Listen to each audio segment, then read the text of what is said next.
समुद्र के किनारे रहने वाला एक मछुआरा एक दिन मछली पकड़ने के लिए समुद्र में गया।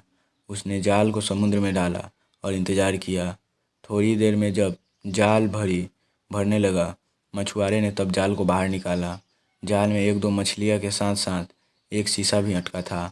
मछुआरा कांच की बोतल को देखकर आश्चर्य हो गया और कांच की बोतल के ढक्कन को खोला। बोतल खोलते ही उसमें से काला धुआं जैसे बाहर निकला। वह काला धुआं एक बड़ा सा बादल बना और उसमें से एक भूत निकल आया। मछुआरा भूत को देखकर बहुत डर गया। भूत भयानक आवाज़ से ज़ोर ज़ोर से हंसने लगा और बोला, कई साल पहले मैं बहुत शक्तिशाली था। लोग मुझसे बहुत डरते थे, लेकिन एक जादूगर ने मुझे इस कांच के बोतल के अंदर फंसा कर समुद्र के अंदर फेंक दिया। बहुत सालों तक मैंने बाहर निकलने की कोशिश की, लेकिन मैं असफल रहा। आज तुम्हारी वजह से मैं फिर से बाहर निकल गया। मछुआरा कुछ भी नहीं बोल पाया। भूत फिर से बोलने लगा, परंतु मानव, अब मुझे तुम्हें मारना पड़ेगा। मेरे इस शीशे से आज़ाद होने के बारे में सिर्फ तुम जानते हो। मछुआरा भयभीत हो गया। तब उसको अपने दादाजी की कहानी याद आई। फिर उसने बोला, प्रेतात्मा, मैं जानता हूँ कि तुम मेरी जान लेने वाले हो, लेकिन मेरी एक आखिरी ख्वाहिश है। भूत गुस्से से पूछा, क्या है तुम्हारी आखिरी ख्वाहिश, जल्दी बताओ।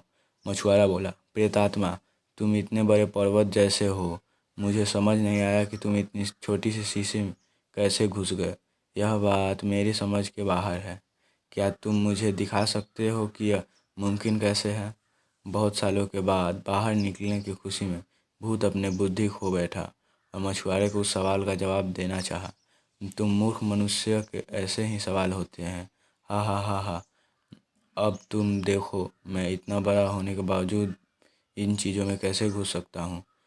ऐसा बोलकर भूत अपने रूप को छोटा किया और शीशे की बोतल के अंदर घुस गया। मछुआरा फटाफट बोतल को बंद कर समुद्र में फेंक दिया। मछुआरा जल्दी से समुद्र के किनारे चला गया और उसने इस तरह अपनी जान बचाई। आज की ये छोटी कहानी यहीं ख़त्म। मिलते हैं अगले वीडियो में। तब तक के लिए बाय बाय।